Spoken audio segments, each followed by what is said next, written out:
Hello, j'espère que vous allez bien. On se retrouve aujourd'hui pour le bilan culturel du mois d'octobre qui a été plein de rebondissements. À vrai dire, ça a un peu allé décrescendo. Si seulement ça avait été que pour le bilan culturel, ça m'aurait arrangé finalement. Je vais pas m'épancher sur la situation, on est tous et toutes au courant. Voilà, je vais commencer dès maintenant. Tout à fait probable que cette vidéo ait des plans qui ne soient pas tournés au même moment, pour la simple et bonne raison que je dois partir de chez moi dans moins d'1 heure. Ne vous inquiétez pas, mon attestation est prête. Je vais commencer avec les livres. J'ai commencé le mois avec Normal People, dont j'avais entendu parler depuis je ne sais combien de temps, hyper plébiscité. Donc on va suivre l'histoire de 2 adolescents, du passage du lycée à la fac. Comme ça a été souvent dit par les personnes qui l'ont lu et qui ont vu la série, on voit une relation qui est relativement saine entre les 2 personnages. Il y a une acceptation aussi du fait que ces 2 personnes, elles puissent aussi aimer et relationner avec d'autres individus. C'est vraiment un livre, je trouve, feel good. À la fois, ça représente vraiment le vrai d'une relation qui soit à peu près égale, entre guillemets, ce qui n'est pas souvent le cas dans les œuvres. Je vous le conseille. Après, je trouve qu'il a été vachement hypé et j'ai été un peu déçue du coup parce que je m'attendais à beaucoup. Mais ça me donne vraiment envie de voir la série et de voir comment ils ont adapté ça. Ensuite, j'ai lu Mal de Pierre. On va avoir la narratrice qui va revenir sur la vie de sa mère pendant une période de trouble. On va revenir dans l'intériorité de ce personnage, dans la difficulté que c'est de vivre avec des hommes, de vivre en tant que femme, de vivre à cette époque-ci, un peu comme des mémoires. La narratrice donne vraiment un portrait de cette époque-ci et de qui était sa mère sans que ça soit glorifié et à la fois sans que ça soit déprécié. J'ai pas grand-chose d'autre à en dire, surtout que c'est un livre très court. Donc j'ai lu mon premier Agatha Christie dont je vous avais parlé dans la vidéo les livres que j'ai envie de lire et les films que j'ai envie de voir. On m'a expliqué qu'il avait été réédité en français sous un autre titre que celui qui pose problème, hein, concrètement. Désolée, il y a mon voisin qui fait du bruit. On est sur une île où se retrouvent plusieurs personnes qui se connaissent pas nécessairement. Ils se retrouvent dans une maison, dans un manoir immense, parce qu'ils ont été invités. Un à un, ils vont décéder sans qu'on sache qui est le tueur ou la tueuse. Du coup, il y a des accusations entre eux. C'est pas un roman plein de rebondissements, mais c'est un bon roman policier et le fait qu'il y ait la présence d'une comptine, ça rend ça un petit peu plus macabre, un petit peu plus spooky, on va dire, et c'était parfait pour la saison. J'ai été assez contente de découvrir Agatha Christie. J'ai pas forcément envie de lire tous les Agatha Christie qui vont me tomber sous la main, mais de temps en temps, effectivement, c'est sympa, quoi. J'ai lu 3 contes de Flaubert, qui est un recueil de nouvelles, où il y a notamment Un cœur simple, qui est la première nouvelle, donc je vais pas m'épancher sur toutes celles qui sont dedans, d'autant plus que la 3e me plaisait pas et donc je me suis arrêtée au milieu.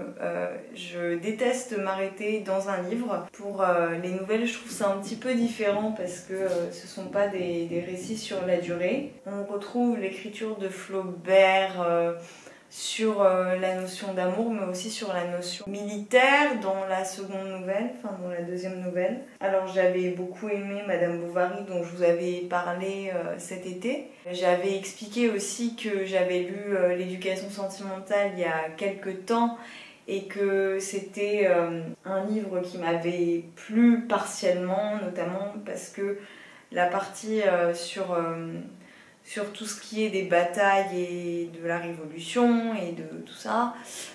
Ça avait été un petit peu long pour moi et que c'était pas ce qui me transcendait dans l'écriture de Flaubert. Ça a été un peu ça, donc pour Un cœur simple, j'ai aimé retrouver cette notion amoureuse, des relations humaines, de l'amour, tout simplement. Mais dans la deuxième nouvelle, il y avait un petit peu de ça, sans que ça soit réellement le cas. Et du coup, ça a un petit peu tout fait tomber pour moi. Et puis voilà, la dernière nouvelle, je l'ai pas terminée parce que j'étais pas happée par l'écriture. Alors peut-être que c'était moi personnellement, peut-être que je l'ai pas lu au bon moment. Mais voilà, c'était pas non plus exceptionnel. Donc vous voyez bien qu'au niveau des livres, c'est pas ça qui est ça et ça va pas aller en s'arrangeant. Ensuite, j'ai lu Le plaisir du texte de Roland Barthes, qui est un tout petit livre sur la notion d'écriture, sur le texte en lui-même. Il va lier philosophie, spiritualité, il va lier la notion de mort également au texte, qu'on peut retrouver aussi dans d'autres thèse comme celle de Maurice Blanchot. Alors je vous conseille pas du tout Maurice Blanchot, ça a été l'une des pires expériences de lecture que j'ai pu avoir de ma vie, mais on retrouve cette notion de mort dans le texte. Il va également parler de la question de la noblesse et de la culture, du rapport nature-culture entre le texte et le fait d'écrire.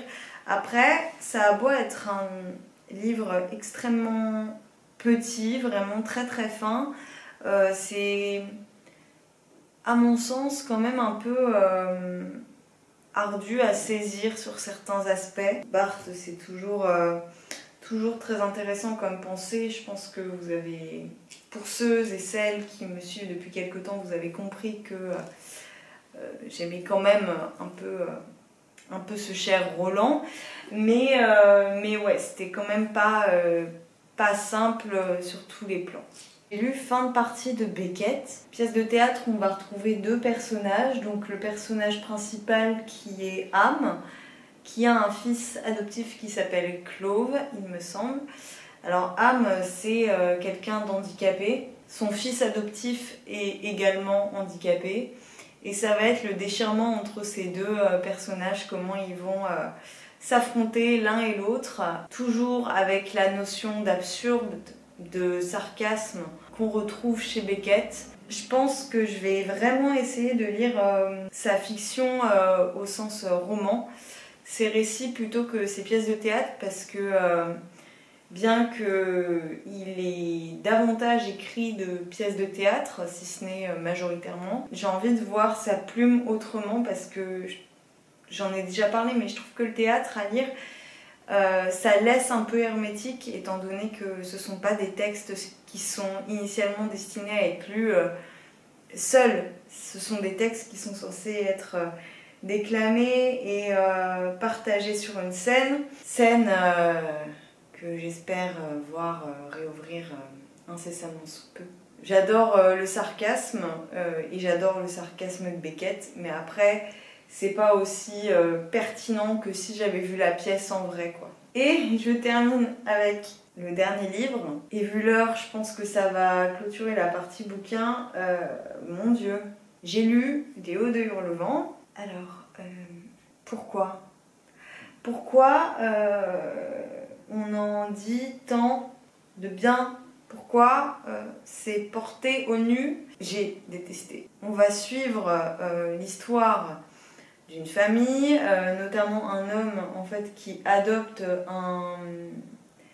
un jeune garçon. Il adopte, mais cet homme il a une fille et un garçon. Ils grandissent ensemble, mais le fils de l'homme en question déteste l'autre garçon que son père a adopté, et au fur et à mesure la fille va tomber amoureuse du fils adoptif et va s'en suivre un lot d'opposition et de trahison. J'en avais tellement entendu du bien, genre ça fait des années que je me dis il faut que je lise, il faut que je lise, il faut que je lise. C'est un classique de la littérature anglaise, C'est le livre préféré de énormément de personnes. J'étais partie en me disant de toute façon ce livre il va me plaire. J'ai eu tellement de mal à le lire, j'ai trouvé les personnages insupportables, ils ne font que se plaindre. Et ce ne sont que des convenances, que des faux semblants. J'avais vraiment pas envie de lire, quoi. Ça m'a coupé toute envie de lire sur le coup. J'ai pas trouvé que le style ait été exceptionnel, bien qu'il y ait quand même des phrases qui soient belles à certains égards, mais vraiment j'étais en dehors du truc, quoi. C'était ouf. Donc désolée hein, pour celles et ceux qui adorent ce roman, mais c'était une grosse déception si ce n'est plus. Donc voilà. Je vais vous parler du graphique que j'ai lu, qui est le 7e tome de Lou, de Julien Nil. Alors je l'ai acheté avant qu'on soit assigné à résidence, parce que Julien Nil va sortir la suite de Lou, où l'héroïne est à la fac. Et Lou, c'est genre la BD que j'ai suivie depuis mon enfance, comme beaucoup d'entre nous, je crois, enfin, de ce que j'avais échangé avec d'autres personnes. Et j'avais envie de me replonger dans cette atmosphère-là. On retrouve les personnages, donc ses copines. Ça se passe l'été, c'est toujours un petit peu doux, de l'enfance. Enfin, maintenant, j'ai été déçue aussi parce que j'ai plus le même âge et du coup, je m'identifie moins à tout ça. Mais c'est toujours plaisant de voir comment grandissent ces jeunes filles, ce groupe d'amis dans l'adolescence, les questionnements qu'elles ont à leurs âges. Après, c'est tout mignon, c'est tout doux. Je crois que c'est ce dont j'avais besoin à ce moment-là, d'autant plus que je l'ai lu à la fois en même temps que Léo de Hurlevent et à la fois quand on a commencé à avoir le couvre-feu, etc. Et puis le reste, j'ai envie de dire. Donc voilà, bon, je vais devoir y aller. À tout de suite pour vous. Plusieurs heures après, même jour, même endroit, mais peut-être 4 heures se sont passées. Je vais continuer avec les films. Donc je suis allée plusieurs fois au cinéma. J'ai regardé pas mal de films aussi sur MyCanal. Je vais vous parler de Édouard aux mains d'argent, qui est un film réalisé par Tim Burton.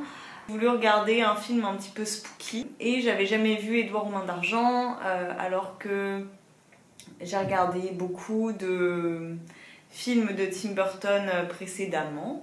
Édouard aux mains d'argent va suivre un jeune homme qui s'est fait remplacer les mains en ciseaux parce que son créateur n'a pas eu le temps de terminer son œuvre. Donc on voit une réécriture de Frankenstein. J'ai été un peu déçue parce que on en a parlé, on m'en a fait tout un monde de Édouard aux mains d'argent. Je trouvais ça chouette, mais là où on m'avait vendu une histoire d'amour et sur la notion d'aliénation, etc. Je trouvais ça un petit peu léger. Après, c'est un film destiné à la jeunesse, il me semble, enfin, de ce que j'en tire. On retrouve vraiment un univers très singulier parce que c'est sûr que Tim Burton, il a une patte très particulière. Il y a toute une notion d'acceptation des autres, toute une description de la société américaine, états-unienne aussi, dans les petits quartiers, etc. Tout le monde qui espionne tout le monde.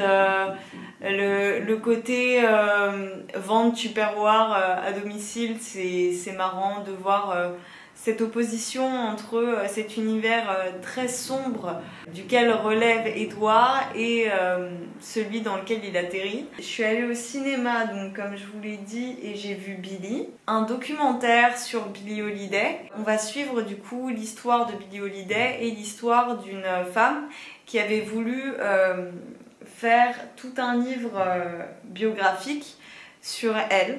Et cette femme qui voulait écrire sur Billie Holiday est décédée dans des circonstances assez étonnantes et assez mystérieuses. Et on va suivre en parallèle ces deux histoires de femmes, ces deux portraits. À savoir qu'il y a quand même une importance, il me semble, de ce que je m'en rappelle, qui est donnée au fait que l'écrivaine était blanche, blonde, contrairement à Billie Holiday. Je connaissais déjà beaucoup d'éléments de la vie de Billie Holiday, mais c'est vrai que ça approfondit beaucoup de choses, beaucoup de notions que j'ignorais. J'étais au courant qu'elle avait de très gros problèmes avec la drogue et l'alcool. J'avais été au courant qu'elle avait été qu'avec des hommes carrément néfastes en fait. Ça m'a rendu d'autant plus triste de voir un talent pareil détruit. Il y a énormément d'images d'archives, beaucoup de voix off aussi, qui sont les enregistrements qu'avait enregistré l'écrivaine pour écrire son ouvrage. S'il est encore en salle quand elle réouvre, je peux que vous conseiller d'aller le voir. Ça parle énormément de la lutte antiraciste aux États-Unis parce que Billie Holiday était une activiste. On voit aussi tous les mécanismes de domination blanche qu'elle a subi, tous les mécanismes de domination masculine. Ensuite, j'ai vu Grave de Célia Ducournau, qui est un film dont on a beaucoup entendu parler, sur une étudiante vétérinaire qui prend part à une soirée d'intégration et au final cela va aboutir à une forme de cannibalisme. C'est un résumé très très mal fait à mon sens, mais je saurais pas comment l'évoquer d'une autre façon. C'est très dérangeant. Je pense que c'est un très bon film français, très original. Après, c'est un film d'horreur sans en être un. Vraiment, il y a une notion de mélange des genres dans Grave, à mon sens. J'ai pas été sensible à tout. J'avoue que pour la majeure partie du film, j'ai pas vraiment accroché. Il y a une notion psychologique qui est quand même relativement intéressante, je trouve.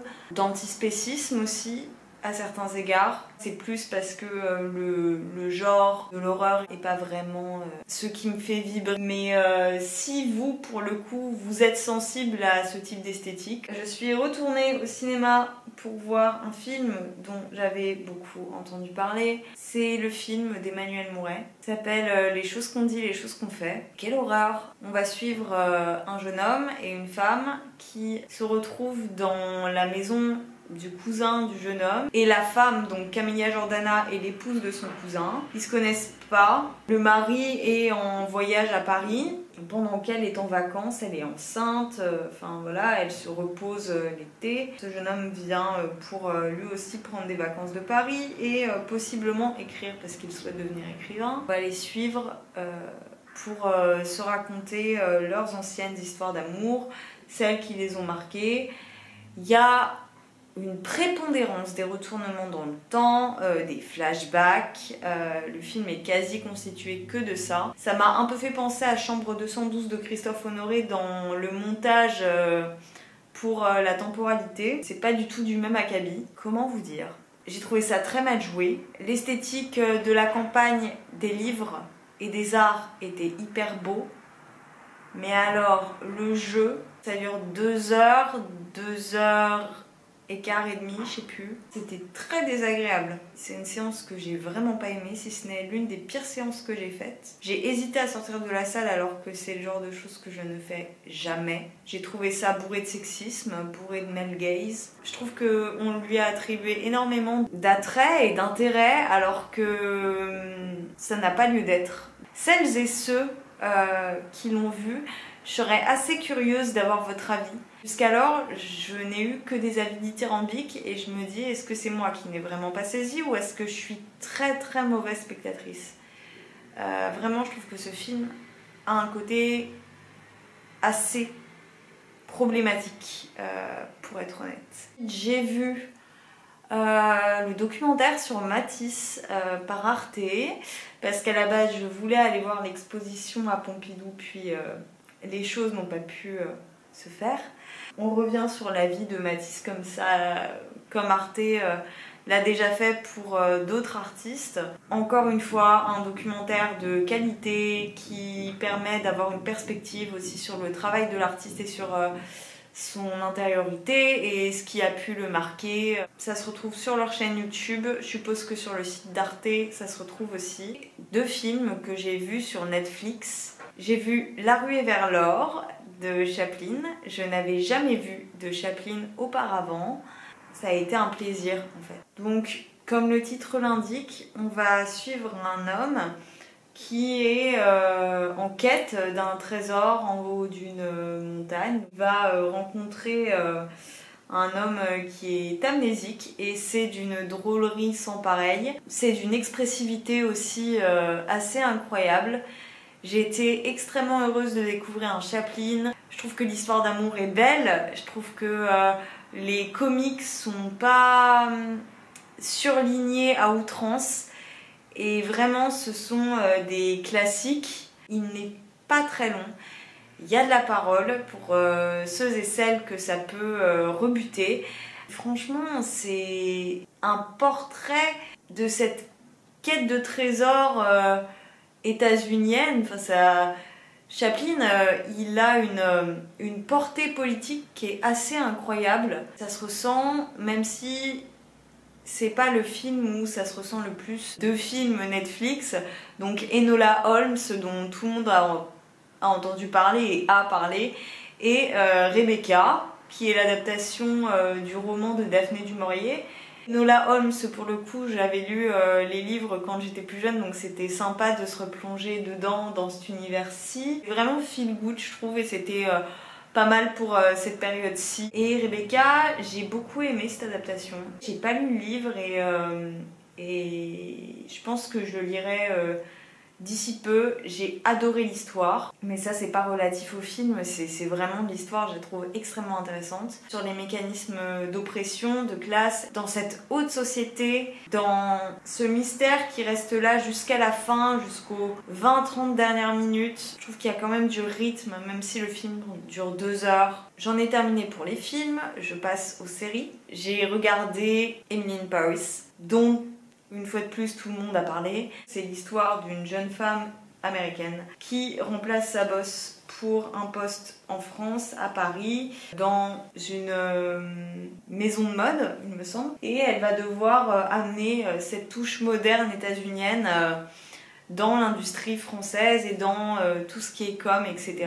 Série extrêmement bourrée de clichés sur la France et sur Paris et sur le fait que les Français fument tout le temps et que on prend des cafés en terrasse et qu'on mange des croissants. Le personnage d'Emily était clairement extrêmement cliché aussi, représenté comme bête, mais en fait c'est une série qui est là pour que tu enchaînes les épisodes. C'est pas parce qu'elle est qualitative en fait, c'est juste parce que c'est simple à regarder. J'ai passé un bon moment devant quoi. Mais c'est vrai que je mettais ça plus ou moins en fond. J'ai levé les yeux et pouffé pendant plusieurs scènes. C'est pas pour autant que j'ai pas apprécié le moment. Si vous avez besoin de vous détendre, je vous laisse la regarder. Après, c'est le Paris romancé. C'est-à-dire que c'est le Paris quai de Seine, le Paris 6e arrondissement, bourgeois, voire plus quoi. Clairement, ça se passe pas à Porte de Clignancourt. C'est une notion totalement erronée de Paris, mais c'est marrant de voir ça sous le prisme de l'œil états-unien qui idéalise et qui se moque à la fois de tous ces clichés-là.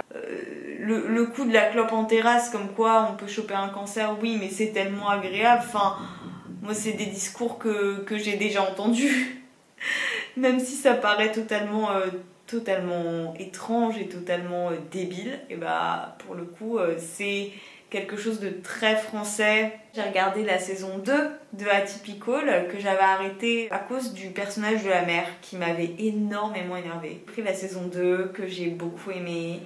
J'adore le personnage de la grande sœur, j'adore la direction qu'elle prend.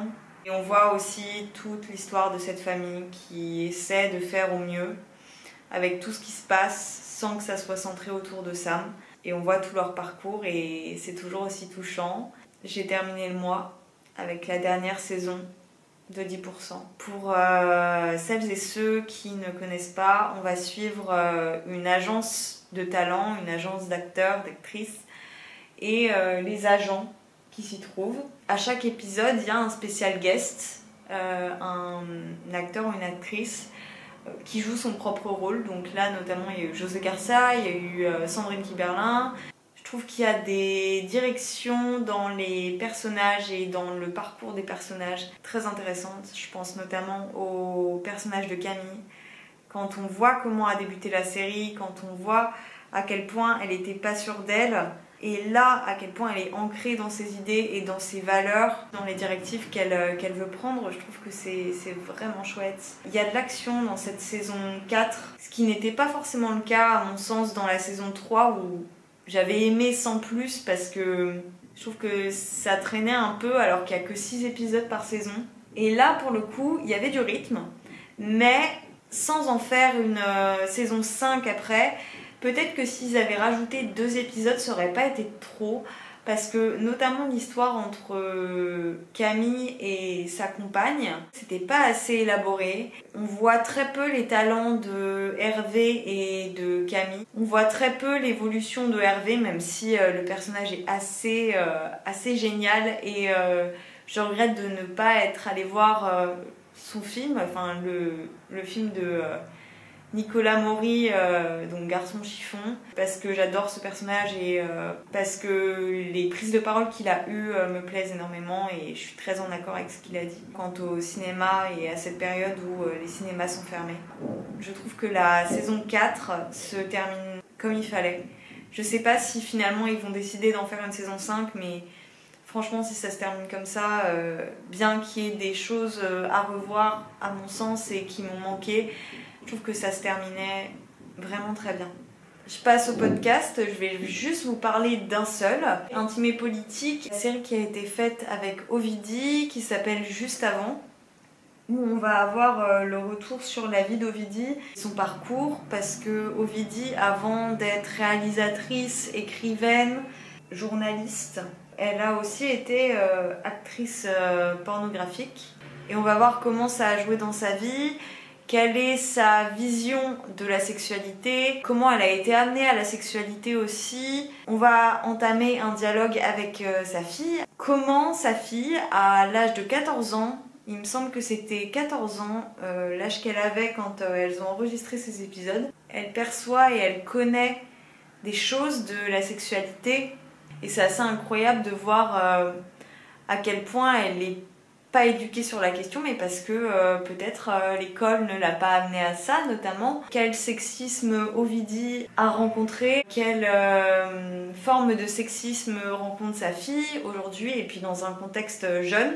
Et puis réussir à mettre ces deux parcours. J'ai trouvé ça très juste, très vrai. J'ai beaucoup aimé cette série, je crois qu'il y a 9 épisodes. C'est assez intéressant de voir le parcours d'une mère et de sa fille et de voir à quel point, même quand tu vis sous le même toit, finalement tu ne sais pas tout de ce qui se passe et dans les esprits et dans la vie. À quel point c'est important d'être honnête avec ses enfants aussi. Je trouve que c'est un beau dialogue entre une mère et sa fille et ça fait du bien de suivre ça. En musique, je vais juste vous parler de Léa, donc Léa Late. Elle a sorti un single qui s'appelle Just a Dream, qui est disponible sur Spotify, Deezer, Apple Music je pense, SoundCloud, enfin bref. De toute façon, le lien sera normalement dans la bio. C'est folk, très doux.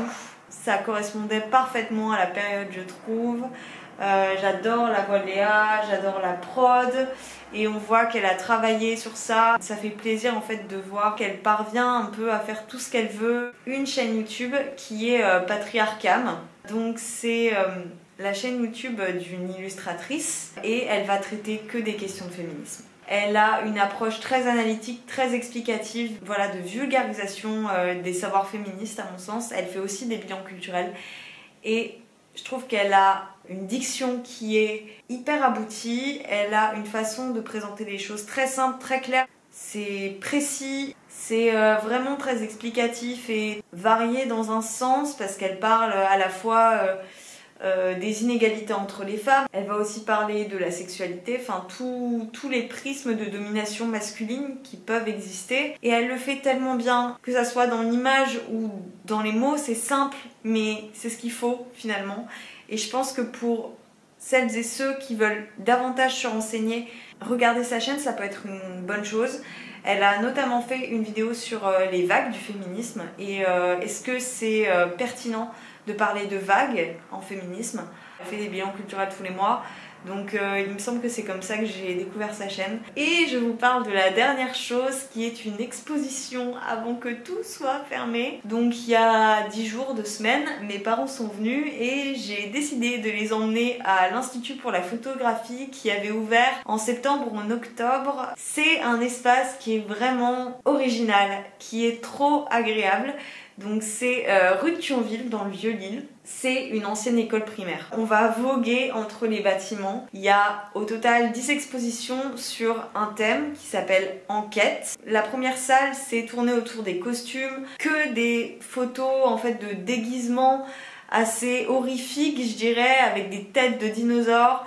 Ensuite, on va tomber sur les horreurs de la guerre. Après, on va passer à une salle qui va revenir sur les parcours des personnes qui habitent dans le Nord et qui sont en campagne éloignée. On va aller aussi voir la vie de migrants qui sont arrivés dans des écoles du Nord, qui expliquent en fait ce qui s'est passé. Il y a notamment des dessins qui expliquent leur parcours qui sont accrochés dans les airs. Il y a des photos de ces gens-là, les photos sont belles, le grain est sublime. Il y a tout aussi une équipe de photos bruxelloises notamment qui va être très tournée sur l'environnement. La partie de l'expo que j'ai le plus appréciée, c'est celle d'un photographe qui est actuellement au Québec parce que ce sont des photos d'intérieur et que ce sont des choses qui me touchent, aussi bête que ça puisse être. L'espace est super bien exploité, on va aller d'un escalier à un autre, on va arriver dans la cour, il y a un espace atelier notamment, il y a un espace café, il y a des événements aussi qui se passent. Parfois il y a des petits concerts. Maintenant c'est plus possible et c'était plus possible jusqu'à maintenant. J'espère que ça le sera à nouveau. Après je note pour les personnes à handicap physique, c'est pas du tout adapté, notamment au fauteuil roulant, mais ils vont faire des aménagements, ils vont faire des travaux qui vont notamment arranger ça parce que effectivement c'est une vieille école, il y a des escaliers de partout, ça a été aussi un endroit qui a accueilli des jeunes filles pendant les guerres. C'est un lieu qui est plein d'histoires, je pense notamment à la bibliothèque de ce lieu. Et franchement, avoir ça dans une école primaire, mais c'est ouf. Il y a des escaliers en colimaçon, en bois, mais vraiment un goal. L'espace, vraiment, c'est un truc qui m'a marqué et les expositions sont vraiment trop chouettes. Il y a une variété dans l'exposition, une notion en fait de découverte du territoire. On est en France, mais aussi on peut être en Espagne, on peut être en Amérique du Sud, donc j'ai hâte de retrouver cet endroit bientôt, d'autant plus que la visite est gratuite, donc quand ça réouvrira, si vous passez sur l'île, pourquoi pas vous y rendre. Et bien voilà, j'ai un cours sur Starleaf d'ici 10 minutes, donc je vais vous laisser, d'autant plus que j'ai terminé cette vidéo. J'espère qu'elle vous aura plu. Si vous avez des choses à me dire sur les choses dont j'ai parlé, si j'ai éveiller des envies en vous d'aller découvrir les œuvres que j'ai évoquées, eh bien n'hésitez pas à m'en parler en commentaire, à venir discuter avec moi sur Instagram. Je vous souhaite beaucoup de courage dans tout ce qui se passe. J'espère que vous arrivez quand même à faire en sorte que ça se passe à peu près pendant cette isolation forcée. Une fois de plus, le lien social est hyper important et j'espère que je peux amener ça, même si c'est à travers des vidéos. Voilà, je vous laisse vous exprimer en commentaire et ailleurs. Et je vous dis à très bientôt dans une prochaine vidéo. Ciao!